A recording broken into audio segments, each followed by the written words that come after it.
Tomorrow, a satellite will launch from Cape Canaveral. GOES R is the most advanced weather satellite to date. It'll better predict thunderstorms, lightning, tornadoes, and hurricanes, which all pose, of course, a threat to us here in South Florida. Steve Weigel is live at the Kennedy Space Center with this story that you'll see only on 5. Steve? Kelly, a beautiful afternoon here at the Cape, and of course as the sun sets you have the assembly complex, iconic building in behind me. Here's a model of the satellite that will be put into space tomorrow at 5:42 p.m. Launch has been delayed a couple of times, but it looks like it'll go tomorrow, weather permitting, and we have really exciting new stuff going on with this satellite. It'll be high resolution, one of the most amazing satellites ever put into space, and it will help us, as you said, forecast weather, hurricanes, tornadoes, and severe weather across the country and perhaps around the world too. There is a local connection here in Palm Beach County, pretty amazing. They build the engines for this rocket as it takes off into space. I spent some time with them this week, and here's the story.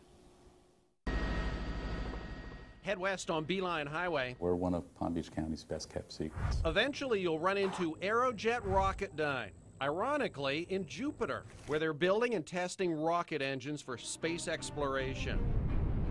One which will power the GOES R weather satellite. The high pressure liquid hydrogen and oxygen are injected through the main injector and burned in the combustion chamber and go through the throat, down through the nozzle, and are expelled and create thrust that powers the upper stage.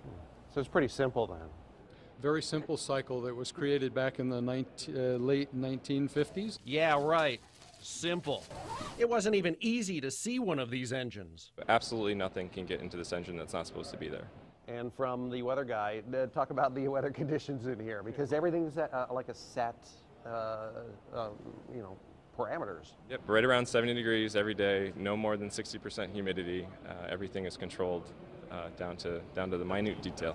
This is where the engines are built. This engine here will be the first engine to take humans into space for the RL-10 program, so we're very excited about that. A process that takes about 2 years. 3, 2, 1, start. Then they're tested in a simulated space environment. Cam looks good. So this is the E6 control room. This is where we control the testing of the RL-10 engine. During the run, I'm here looking at the engine and making sure that our pressures and temperatures and vibrations are within spec, and we do the fine-tuning. If or when the engine passes, it's sent off to be installed on the spacecraft. Then it's a team effort on launch day. We have our employees are on headsets in front of monitors monitoring the health of the engine. He does go through the roll and calls out the various systems. He'll say RL-10, and I say go if everything looks okay. Aerojet Rocketdyne has developed engines for spacecraft sent to asteroids, deep space, every planet in our solar system, and weather satellites like GOES R. It'll help you be even better with your predictions. Can't wait. Get up to 50%. I like their sense of humor. These guys are great. The rocket scientists there, I've lived here 20 years. I had no idea this went on in Palm Beach County, and it's fascinating. And they put up hundreds and hundreds of satellites. Now this here, which is a model of the GOES satellite, is in the nose cone of this rocket, and of course the engines are below that. So this launch is at 5:42 tomorrow night, weather permitting, and it looks like it'll be a go. It has been delayed once because of Hurricane Andrew.